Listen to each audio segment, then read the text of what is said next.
Yo, what's going on, guys? It's Nando doing a video one more time, and today we're going to talk about likes and dislikes for the Honor A from Huawei.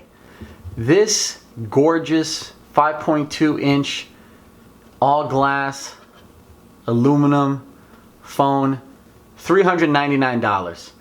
And as you guys seen in the unboxing video, the initial impressions were fantastic, right? You pick up a phone that looks this beautiful, that looks this good, and it's hard not to quickly think that it should be worth more than what it really is.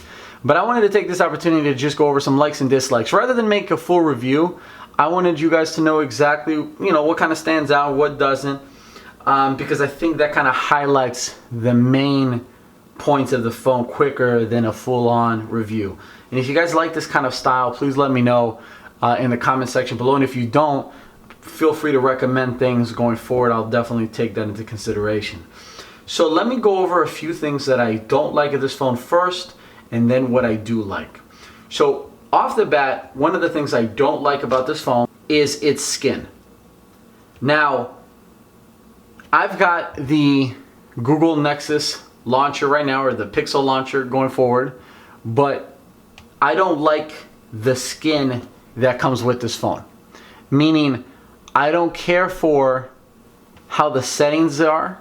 I don't care for the sub-menus. And as you guys can see right there, look, check that out. I'm clicking settings, and it just glitches. I don't know if that's the Google Now launcher issue or what, but like, it's not moving. I have to literally go up top. Let me throw on some airplane mode, then go to settings, and now I'm actually in it. So, do you guys see how let me move that out of the way, how that's annoying? So, settings, right now is working, but before it was glitching out. So the menu, the skin on this phone, I'm not feeling it. I don't like that the scrolling is very sensitive, meaning if the screen isn't completely steady when you touch something, it's not going to let you just click it. Another thing I don't like about it is its power management. Now that's kind of a twofold, meaning I do like some things about the way this phone handles power, but overall I don't like it that much. So the phone has a very aggressive power management, which is great because you get awesome battery life out of it, and I'll definitely include that in things I do like. But what I don't like about it is it forces you to have to go into individual apps and specify how it's using battery. And if you don't think about it, and if you're just like using apps, you can kind of wonder why things aren't working the way they should be working. Because apps will close in the background, or apps won't be working in the background, and that kind of gets annoying. So the power management on this phone leaves a little to be desired.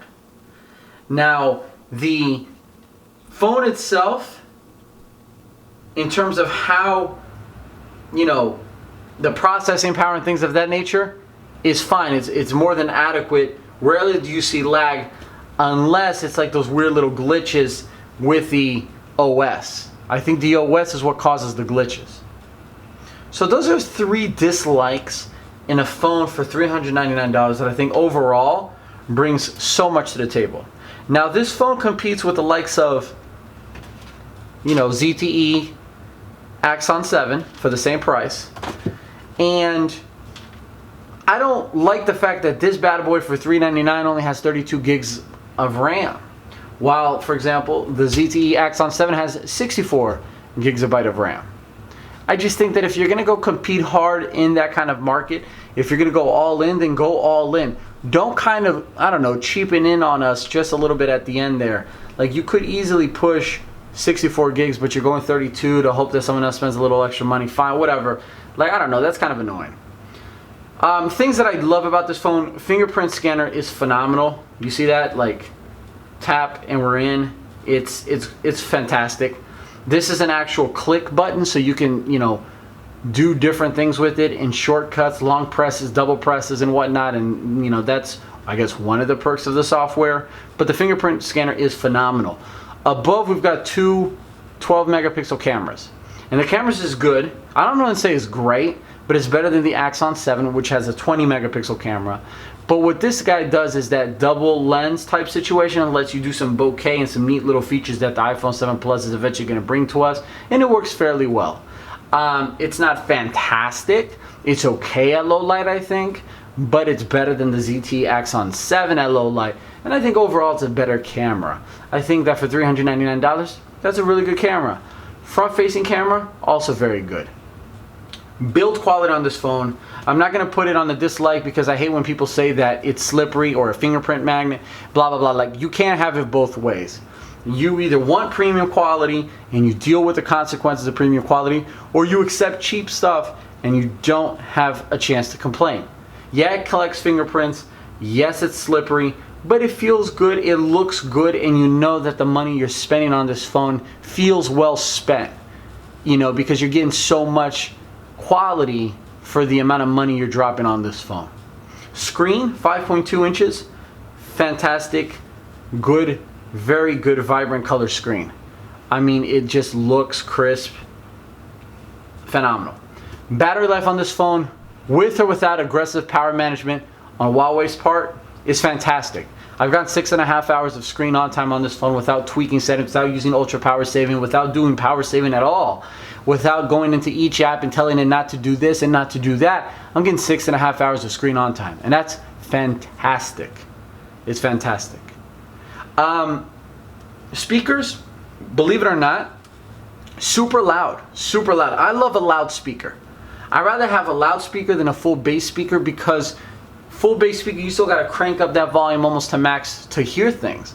And this guy right here, only one in at the bottom, halfway on the volume rocker, and you're hearing no complaints whatsoever. It's that good.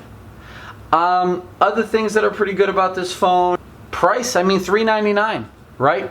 $399, you get a phone that's this good. Now for $399, you also get phones that have better processors and more memory. But for $399, it's very hard to beat.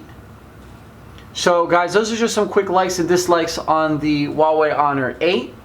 I could go into great detail, and I'm deciding whether or not to do a full review in which I'm really going to lay it out. But just off the top of my head, a couple things that I really like and don't like about the phone. It does have USB-C. It does have quick charging. So, you know, it's kind of future-proof and things like that. And it's just a sexy looking phone. I'm enjoying it. I'm using the ZTE 7 right now, and I keep flipping back and forth between this phone. But yeah, guys, please comment, leave me some suggestions, let me know what you like and dislike about this phone, whether you're thinking about getting it or not, and I'll certainly take that into consideration. If you guys want to see a full review, let me know, and I'll see what I can do to try to get one going for you guys. So yeah, it was Nando. I'm doing that video thing one more time.